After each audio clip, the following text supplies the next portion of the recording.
Warahmatullahi wabarakatuh. Halo teman-teman mahasiswa. Perkenalkan, saya Animar Ratu Hamidah, dosen pengampu mata kuliah perangkat pembelajaran di UIN Syekh Wasil PTD. Senang sekali bisa menemani kalian dalam video pembelajaran kali ini. Kita akan membahas salah satu komponen penting dalam perencanaan pembelajaran, yaitu LKPD atau Lembar Kerja Peserta Didik. Materi ini berkaitan dengan salah satu sub CPMK dalam LKS, yaitu agar mahasiswa mampu merancang LKPD secara tepat, kreatif, dan sesuai karakteristik peserta didik. Penasaran bagaimana caranya? Yuk simak videonya sampai selesai. Mungkin teman-teman lebih familiar dengan istilah LKS atau Lembar Kerja Siswa. Nah, sekarang istilah itu berkembang menjadi LKPD, Lembar Kerja Peserta Didik. Apa bedanya? Secara fungsi keduanya mirip, tapi dalam konteks kurikulum merdeka, istilah LKPD lebih ditekankan karena menekankan peran aktif peserta didik dalam proses belajar. LKPD adalah sarana pembelajaran yang dirancang oleh guru sebagai bentuk fasilitasi agar peserta didik bisa belajar dengan lebih aktif, terarah, dan menyenangkan, baik secara audio, visual, maupun kinestetik. Kenapa guru yang menyusun? Karena guru adalah sosok yang paling tahu kebutuhan dan karakter setiap peserta didik. Penyusunan LKPD pun dilakukan dengan mempertimbangkan situasi pembelajaran, baik di kelas maupun di lingkungan belajar lainnya. Jadi, lewat LKPD, pembelajaran bukan cuma sekedar transfer materi, tapi menjadi proses yang hidup, kontekstual, dan penuh makna.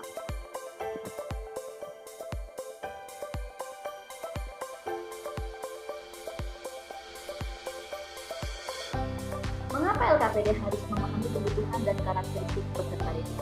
Karena menurut psikologi pendidikan, pembelajaran yang efektif hanya bisa tercapai jika sesuai dengan tahap perkembangan, minat, dan gaya belajar peserta didik. Menurut Abraham Maslow, peserta didik perlu merasa aman dan nyaman dulu agar bisa fokus belajar. LKPD berperan besar di sini. Dengan desain yang menarik dan menumbuhkan rasa percaya diri, peserta didik bisa belajar lebih aktif dan mandiri. Bahkan, LKPD yang baik bisa mendorong aktualisasi didik, yaitu puncak dari kebutuhan belajar. Sementara itu, menurut Jean Piaget, setiap tahap setiap cara berpikir yang berbeda. Anak SD misalnya, bikin gambar, konkret, dan aktivitas nyata. Sedangkan remaja SMP atau SMA sudah bisa diajak berpikir analitis dan abstrak. Jadi LKPD bisa berisi soal analisis dan eksplorasi. Kesimpulannya, LKPD yang disesuaikan dengan karakteristik peserta didik akan membantu meningkatkan motivasi, rasa aman, efektivitas belajar, dan perkembangan kognitif secara optimal.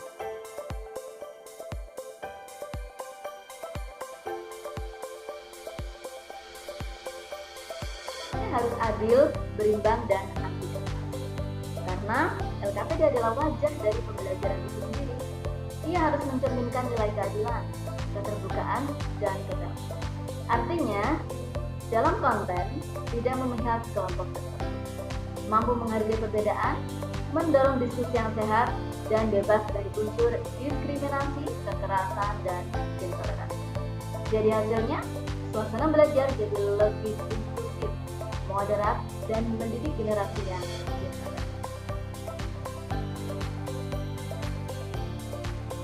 Fungsi LKPD adalah untuk meningkatkan aktivitas belajar, membantu peserta didik memahami materi, serta menjadi pedoman bagi guru dan siswa.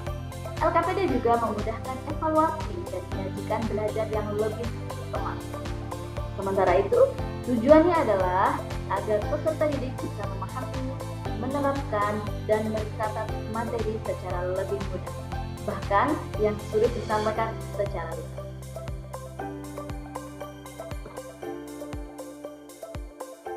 LKPD punya banyak basis yang bisa disesuaikan dengan tujuan belajar. Contohnya, LKPD yang berbasis masalah.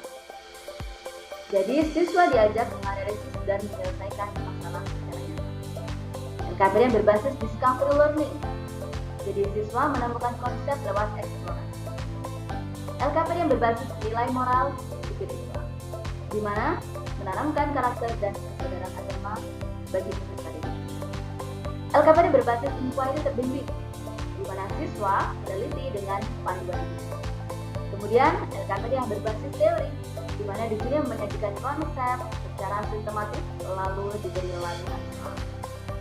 Untuk semua LKPD bisa dipilih sesuai kebutuhan materi dan karakteristik peserta didik.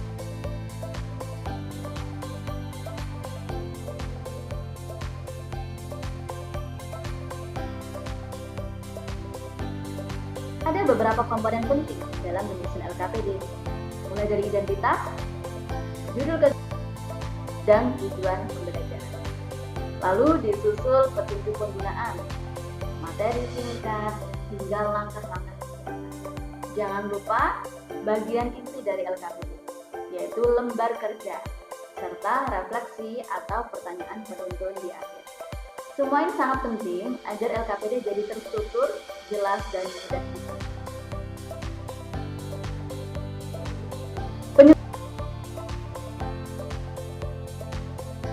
LKPD dimulai dari analisis kurikulum, dilanjutkan dengan menyusun peta kebutuhan, lalu menentukan judul-judul LKPD,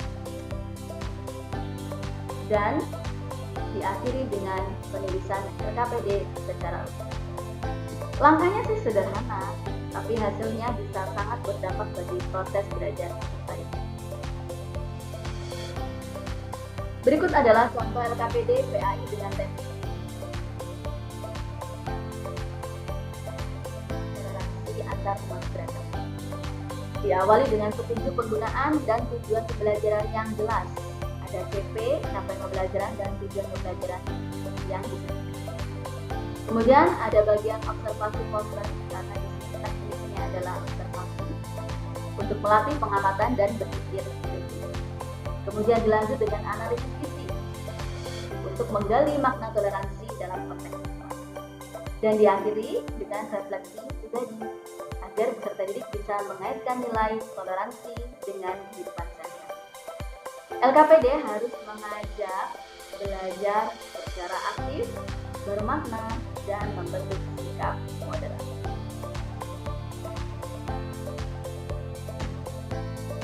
Berikut adalah tugas individu kali ini, yakni merancang LKPD sesuai dengan sub CPMK. Silahkan kalian menggunakan platform lightworksheet.com untuk membuatnya interaktif, atau canva.com agar tampilannya bisa lebih menarik. Jadi kalian nanti akan menyusun materi, aktivitas, dan evaluasi secara runtut sesuai dengan karakteristik. Pastikan desain komunikatif, kreatif, dan sesuai prinsip. Selamat berkarya, semoga LKPD kalian jadi inspirasi pembelajaran yang lebih bermakna. Terima kasih sudah menyimak video ini. Semangat mencoba merancang LKPD versimu ya. Sampai jumpa di materi selanjutnya. Semoga bermanfaat dan menginspirasi. Wassalamualaikum warahmatullahi wabarakatuh.